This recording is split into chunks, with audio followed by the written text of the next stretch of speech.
But I think the only person who really got Spider-Man right so far has been Sam Raimi. Yes, the first Spider-Man movie was amazing. The second one even topped it. The third one, studio's full. Yeah, studio execs stopped meddling. Exactly. But man, this movie was so good. It was. Like, I can't even talk. It was that good. Like, welcome to our analysis video. This is Agents of Geek. I'm Noah. I'm Chris. He's part of the crew now, I guess. Hello. Hello. Yeah. Oh wow, we just got out of Ant-Man, and I can't even talk straight. Neither can I, man. This movie was so good. It was better than Age of Ultron, you guys. Oh man, like this is a movie they need to strive for. Really. I know. They surpassed the first Iron Man. We were just talking about this. Marvel beat themselves at their own game. We have like no reason to doubt them now. Like none at all. Like this is the movie that I had the biggest doubt of, and even that doubt was a small doubt. I know. I was like, okay, Ant-Man, how are they gonna make this into a feature-length movie? And you know what they did? They did it. They somehow did it, and I have zero doubts ever for any Marvel movie that's coming out anymore. Like I have complete faith in Doctor Strange, Black Panther, and of course Spider-Man, which they hinted at. Yes, they hinted at that right at the end, and wow, that was a good Easter egg right there. I was like, they did it! Oh man. Oh, and just the hints they dropped in those, because there's 2 post-credit scenes. They didn't gimp out like Avengers did. The hints they're dropping, we know, like it's coming big. Civil War is going to be amazing. Oh yeah, something big's going down. Like the way they were talking like, oh, we need to get the other guys in on this, and Cap's like, no, we shouldn't. We got to do this on our own. Yeah. Just how tense it was. It was just so different in comparison to the entire movie. I know. Whoa, like this just got real. It's about to go down. Like this movie really made me really excited for Civil War, because Ant-Man's coming back in that movie, and who knows, maybe we'll get another certain shrinking character that can fly. That they did tease at the end of this movie. Yes, they did, and even had a brief cameo in the movie. I know, in a flashback. Like that was pretty heartbreaking. That was a pretty heartbreaking scene, I'll admit. Like I was. You know what? I gotta admit, Michael Douglas as Hank Pym, he was really good. He was. You know what? At first, like when they announced Ant-Man, I thought Hank Pym was going to be. Uh-oh. Well, I just dropped the camera. Uh-oh. Where'd it go? Oh yeah. There it is. I found it. Found it. Well, okay. Well, that's what happens when you're filming live. But yeah. Yeah. Like at first when they announced that, man, I thought Hank Pym was going to be the main character. But then when they said Scott Lang, I'm like, who the hell's Scott Lang? Who's this Scott Lang dude? Why is he in my Ant-Man movie? Yeah, like I had no idea who he was, and my lord, they both killed it. They both nailed it. Man, Paul Rudd, I tell you, this guy just. He's got major talent. Oh yeah. He's got some major talent. Like I was very impressed with what he got. Like he gave us the sentimental side of like being an ex-criminal or whatever. Yeah.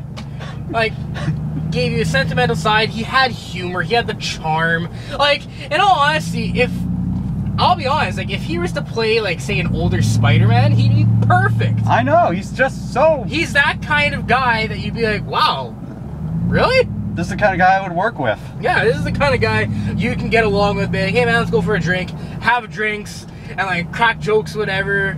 Play some games, watch some movies, have some beers, go to rip clubs, whatever. Bro it up. This is the guy I'd want to hang out with. I know, like forget Iron Man, I want to hang out with Scott Lang. Yeah, Scott Lang, because he's really down to earth. He's a guy who knows what's going on. I know, like, man.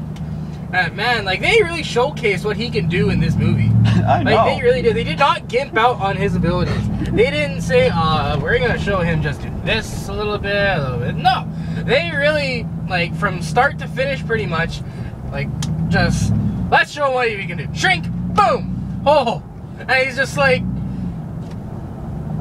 he just has no idea what's going on. Like, the first time he tries on the suit, he's just like, oh my god. That was a good scene though. Like that was actually really cool. How like like he sort of like started adjusting to it, and how he starts training to become better with the suit, more proficient. Like yeah. To the point that he's just a bona fide badass. He's a bona fide badass, and even without the suit, he's a badass. I mean, wow, that final fight alone with Yellow Jacket, that was amazing. Yeah, that was really cool. How both of them were shrinking and whatever. But to me, it seemed that like Yellow Jacket, he had the lasers and whatever, so that kind of gave him an edge. But to me, from what I felt, Ant-Man was much more skilled in the fight. He was much more skilled. He was much more adept to shrinking and whatever. Because he was trained to use the suit like exactly. that. Well, Yellow Jacket, he just kind of like put on the suit out of more rage than anything. I know, and I was surprised that they actually did make the Hydra reference. Yeah, they did, which is a reference to Agents of S.H.I.E.L.D., obviously, because in Agents of S.H.I.E.L.D., they're still here. They're still around. They've been reduced to almost nothing, but they're still around. But the thing is, this movie also begs the question, how much is still there? Because all of those guys that walked in at the end were Hydra. Uh-huh. There was at least like 5 or 4 of them. Yeah, and they seem like heavy hitters also, so I don't know. Like, are they operating on their own now? I think maybe, yeah, they may be operating on their own. Because we know from Agents of S.H.I.E.L.D. who's going to be leading them. Yeah, and we know from Age of Ultron that their base pretty much, like their main base got torn to crap by the Avengers. Exactly, got torn to crap. But again, we don't know if that was the main base or just the base of Strucker. Strucker, yeah. Yeah, well, we know why they went there, because they was Loki's staff. Yeah, exactly, Loki's staff. That was also elaborated on in Agents of S.H.I.E.L.D. Season 2. And yeah, like everything's just connecting so well. It's just such like they're spinning a web, so to speak. Exactly, they're really spinning a web, which is gonna be perfect when Spider-Man comes. I'm honestly very curious to see how Spider-Man is really gonna come into this universe. I want to see him and Scott Lang kind of bro out over science. I'm sure they totally would too. He'd be like. I can see like Scott Lang really taking Peter under his wing as well. Mm-hmm. Be like, come here, boy. Let's hang out. Right, let me show you some tricks. But then again, also, Spider-Man could probably have a huge man crush on Captain America. I know. Then again, the same thing could be for Tony Stark as well. So, hence the Civil War storyline in the comics. What happened there?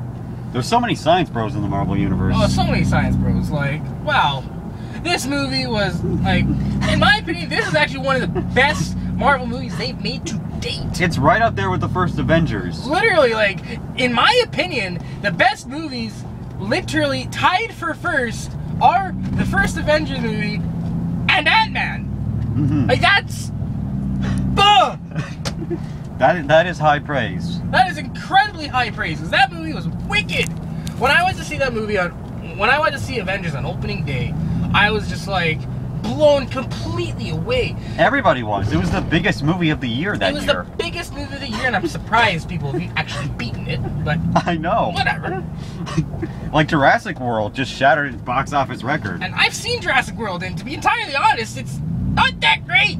I still haven't seen it, so I don't have an opinion on it. But I'll see anything with Chris Pratt after Guardians. Well, Chris Pratt was good, don't get me wrong, but the movie itself was, but back on topic with Marvel, yes. Like, Avengers was just the greatest thing ever. It was the biggest crossover you could imagine in movies. To date. To date. Like Hulk, Iron Man, Thor, Captain America, and then Black Widow, Hawkeye, all going up against those one alien army, and you're just like, God damn, was it awesome.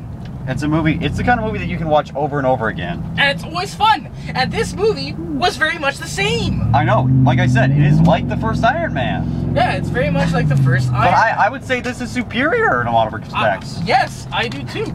Like, I had a friend at work. He said that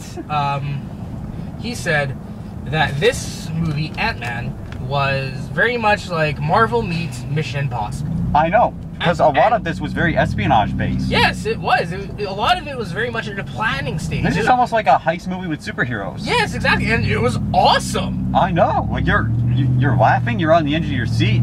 Exactly. I was on the edge of my seat the entire time. Like it was just a great ride, like, to go along with this movie. I was incredibly impressed with all the performances, all the action, all the cameos too, because there was a bunch of cameos in this movie as well. Freaking Falcon showed up. Spoiler alert. Spoiler alert, yes, Falcon showed up, and that was cool. Like, wow. And he kicked Falcon's butt. Yeah, Ant-Man literally went up to him. Again, spoiler alert. He went up to him and was like, "Hey, I'm Ant-Man. Yeah, I didn't really choose it, but yeah, I'm Ant-Man. I'm a huge fan of yours."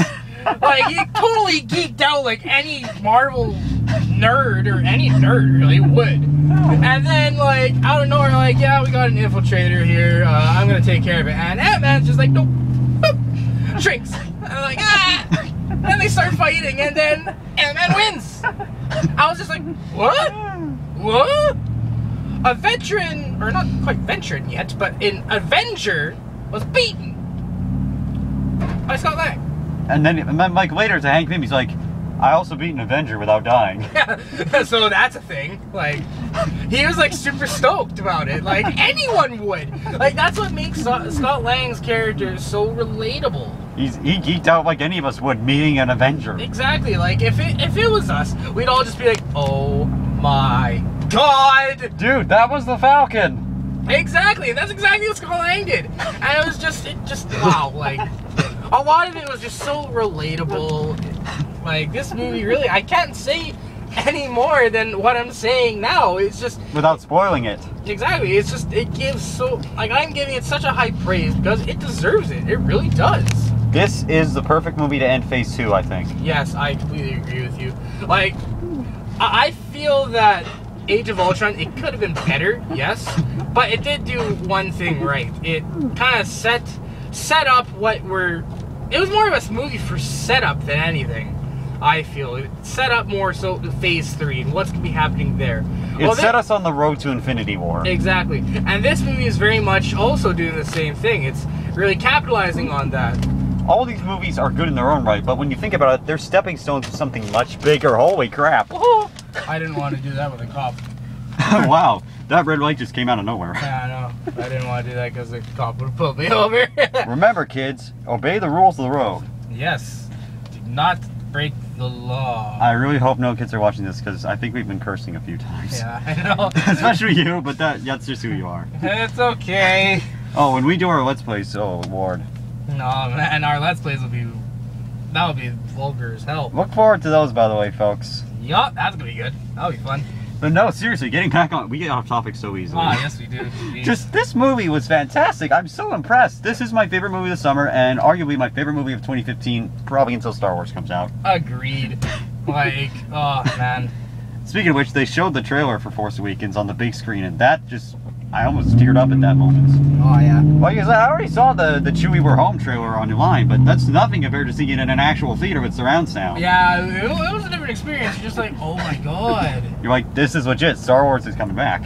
Yeah, like, it really solidified that, like, it's coming back. Like, our childhoods are coming back. Mm-hmm. Not just our childhoods, our parents' childhoods. Exactly, and more so our childhoods are more like Phantom Menace and whatever, but that's beside the point. Yeah, you know what, I'll say, the Phantom Menace was still better than Attack of the Clones in my opinion. Yes, I agree. It gave us Darth Maul. Revenge of the Sith was good though. That was a great movie. That was a movie that I do not want to mess with. That was the best. Movie. That was the best of the prequels. Best way to close them out too. Agreed. Hayden Christensen actually learned how to act between Attack of the Clones and Revenge of the Sith, apparently. Or at least George Lucas learned how to write, again. Oh, is it wrong to still bash on George Lucas? I mean, he's not in charge anymore. You gotta feel bad for him. He got so fed up with Star Wars that he just sold it off. Yeah. Oh, man. Wow. That was a great, wow. That was a great movie. Like, this movie, again, it really makes me have zero doubts about any future project. I have complete and utter faith in Marvel. Utter faith. Utter faith. Apparently we're German now, but we sound Canadian still, eh? Yeah. Oh man, wow. Oh wow, what an amazing movie, guys. Yeah, it really was. I cannot, like, we need to do a full review of this. Yes, we do a full spoiler cast, like, we gotta do that, but, like, this is just a fresh analysis right out of the movie theater. Like, this is going up as soon as I get home, pretty much. Yeah, like... Seriously, guys, if you're watching this and you haven't seen Ant-Man, go see Ant-Man. Yeah, it was totally worth the money. Completely worth it. Worth the ticket admission by far. Definitely. Whew. And get yourself some M&Ms and popcorn, because, you know. You need some munchies. Yeah.